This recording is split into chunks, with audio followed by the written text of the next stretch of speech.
যমুনায় আজকে বিষাদ নেমে এসেছে। যমুনায় রাজ্যের হাহাকার। যমুনার প্রতিটি ইট যেন কান্নায় ভেঙে পড়েছে।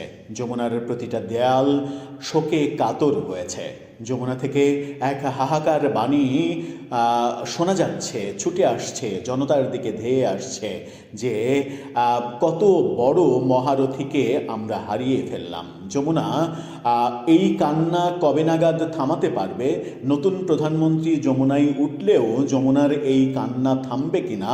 যমুনার বুকে বিশাল বিশাল ঢেউ এই কান্নাকে আরও বেশি উগরে দেবে কিনা? এই কান্নার মানে শব্দ দেশের গণ্ডি পেরিয়ে সারা পৃথিবীতে ছড়িয়ে পড়বে কিনা?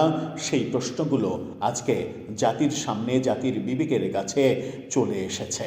কারণ যমুনা ছেড়ে দিয়েছেন অতঃপর অনেক সমালোচনার মুখে সাবেক প্রধান উপদেষ্টা, বিশ্বজয়ী, বিশ্ববরেণ্য, বাংলাদেশে তো বটেই পৃথিবীর শ্রেষ্ঠ মানুষ, পৃথিবীর শ্রেষ্ঠ বাঙালি, হাজার বছরের শ্রেষ্ঠ বাঙালির যে জরিপ করেছিল বিবিসি বাংলা, সেখানে বঙ্গবন্ধুকে সেই উপাধি দিয়েছিল তারা।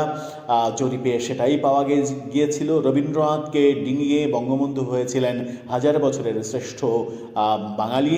এখন যদি জরিপ করা হয় তাহলে নিশ্চিত করেই হাজার বছর না, লক্ষ বছরের শ্রেষ্ঠ মানব হতে পারেন যে প্রফেসর ইউনূস। সেই প্রফেসর ইউনূসকে যমুনা ছাড়তে হলো, এর চাইতে দুঃখের খবর আর কি হতে পারে? তাকে যমুনায় রেখে দিলে হতো না? কিংবা এই যে 1.5 বছর দেশকে ইউরোপে পরিণত করলেন তিনি, সিঙ্গাপুরে পরিণত করলেন তিনি, তার পুরস্কার হিসেবে সামান্য একটু ট্রফি হিসেবে যমুনাটা তার জন্য বরাদ্দ করে দিলে পারত না সরকার? আমার মনে হয় যে পারত। কারণ অনেক কিছুই তো একটা দেশ অনেক মানুষকে, তার জনগণকে, তার নাগরিককে দিয়ে থাকে। এটা দিলে এমন কি ক্ষতি হতো? কিন্তু হায় আল্লাহ খালেদ, এই কাজটা নতুন সরকার করলো না। এই নতুন সরকার যে কাজটা করলো না, তার মানে নতুন সরকার একজন জ্ঞানীর, একজন গুণীর সমাদর করতে পারলো না। এটা ভবিষ্যতে নিন্দার কাজ হবে কিনা সেটা হয়তো ইতিহাসই কথা বলবে। যমুনা ছেড়েছেন প্রফেসর ইউনূস, যমুনা ছেড়ে নিজের বাসায় উঠেছেন গুলশানে। তার মেয়াদ শেষ হয়েছে 17 তারিখে।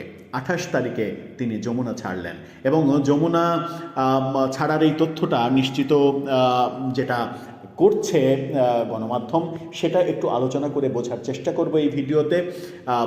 কি হলো, কেন যমুনা ছাড়লেন, এরপরে তিনি কোথায় যাবেন, সেই আলোচনা করব এই ভিডিওতে। থাকবেন পলিটিক্স টিভির নিয়মিত আয়োজন। যমুনা ছাড়ার কথা, যমুনা ছাড়ার মাধ্যমে যমুনাতে রাজ্যের হাহাকার তৈরি হওয়ার কথা।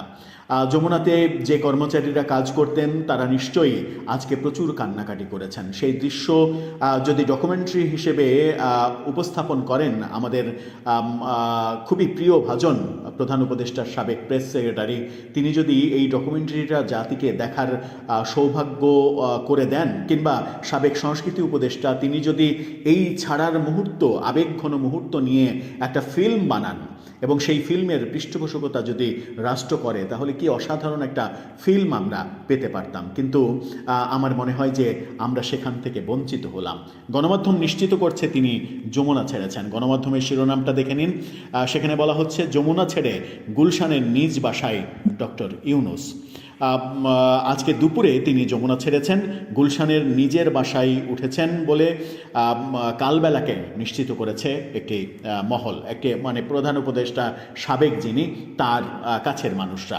সূত্র বলছে, যমুনা ছাড়ার পর ভবনটিতে সংস্কার ও রক্ষণাবেক্ষণের কাজ শুরু হবে, যাতে নতুন প্রধানমন্ত্রী তারেক রহমান সেখানে অফিসিয়াল রেসিডেন্স হিসেবে উঠতে পারেন এবং ঈদ উল ফিতরে বিদেশি কূটনীতিক সহ বিভিন্ন শ্রেণী পেশার মানুষের সঙ্গে শুভেচ্ছা বিনিময় করতে পারেন।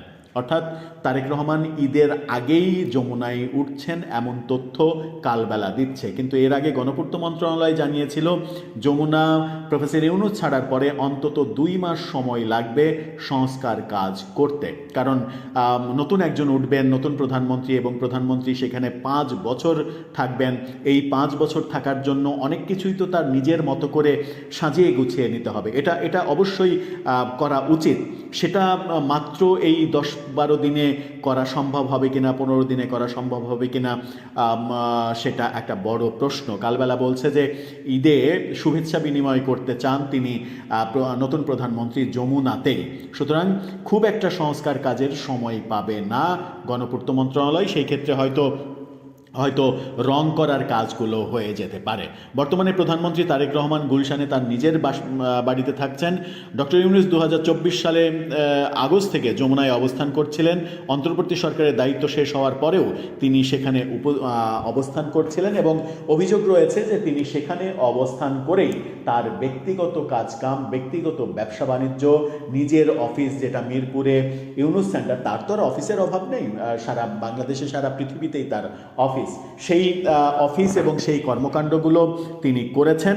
এবং তিনি যখন এগুলো করেছেন সরকারি বাসভবনে বসে থেকে, তখন সেটা নিয়ে বিতর্ক হয়েছে। যদিও সেই বিতর্কগুলো মানে অমূলক বিতর্ক, এই বিতর্কগুলো করা উচিত নয়। যেমন আমরা গতকালকে দেখেছি ফাউজুল কবির খান, তিনি সরকারি বাংলোতে তার সাবেক কলিগ, প্রধান উপদেষ্টা সাবেক প্রফেসর ইউনূস সহ সাবেক উপদেষ্টাদের ডেকে তিনি ইফতার পার্টি করেছেন। বেশ হাস্যোজ্জ্বল, অনেক খুশি, অনেক ফুর্তিতে তাদের থাকতে দেখা গেছে। দেশ যখন 1.5 বছরে রসাতলে গেছে, দেশ যখন মপতন্ত্র কায়েম করেছে দেশে এবং তারা মেটিকুলাস ডিজাইনে মপতন্ত্র কায়েম করেছে, মবের রাজত্ব কায়েম করেছে, আইনশৃঙ্খলা পরিস্থিতি মাটির সঙ্গে মিশে গেছে, অর্থনীতি পঙ্গু হয়ে গেছে, বিদেশের সঙ্গে একের পর এক গোপন চুক্তি করে দেশের এবং দেশের পরবর্তী সরকারকে বিপদের মধ্যে ঠেলে দিয়েছে। এরই মাঝে অর্থমন্ত্রী বলেছেন অর্থনীতির অবস্থা খারাপ, তাই কর বাড়াতে হবে।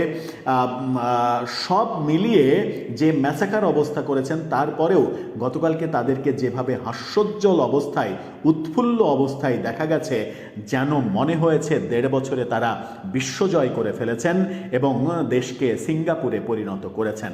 অথচ সারা পৃথিবীর সঙ্গে বাংলাদেশের কানেকশন নষ্ট হয়েছে, ভারতের সঙ্গে আনুষ্ঠানিকভাবে কানেকশন নষ্ট করা হয়েছে ঘোষণা দিয়ে। এই ব্যাপারগুলো আমরা দেখেছি এবং বিগত সরকার শেখ হাসিনা সরকারকে রাষ্ট্রবিরোধী অনেক চুক্তি বিদেশের সঙ্গে করার অভিযোগ করে গেছেন বারবার, কিন্তু সেই চুক্তিগুলো প্রকাশ্যে আনতে পারেননি। পক্ষান্তরে নিজেরা বিদেশের সঙ্গে গোপন চুক্তি করে পরবর্তী সরকারকে একটা বড় বিপদের মুখে ঠেলে গেছেন। দর্শক, শুভকামনা সাবেক প্রধান উপদেষ্টার নতুন বাসভবনে। তার নামে দুদকে যত অভিযোগ জমা পড়েছে এবং বিভিন্ন তরফ থেকে তার বিরুদ্ধে মামলা, দেশদ্রোহী মামলা, সংবিধান লঙ্ঘনের মামলা করার যে সকল কথাবার্তা আসছে, তাতে আমার মনে হয় না যে তিনি বেশি দিন দেশে থাকবেন। তিনি তো বহু দেশের নাগরিক, আনুষ্ঠানিক নাগরিকত্ব মানে পাসপোর্ট গ্রহণ না করলেও নাগরিকত্ব অনেক দেশেরই তার রয়েছে, সম্মানসূচক নাগরিকত্ব। এটা আমাদের জন্য গর্ব। সেই নিশ্চিন্ত কিংবা নির্ভেজাল কোনো একটা জায়গায় হয়তো জীবনের পরবর্তী সময়টা পার করবেন। কিন্তু নোবেল জয়ের পরে যে সম্মানটা তিনি অর্জন করেছিলেন বাংলাদেশের মানুষের কাছে, সেই সম্মানটা বোধহয় 1.5 বছরে অনেক বেশি খুইয়ে ফেলেছেন নিজের একগুঁয়ে স্বভাব প্রতিষ্ঠিত করতে গিয়ে। কারো কথা শুনবো না, আমি যেটা ভাববো সেটাই হবে, সেই নীতি প্রতিষ্ঠিত করতে গিয়ে। দর্শক, আপনার ভাবনা জানিয়ে লিখতে পারেন আমাদের কমেন্ট।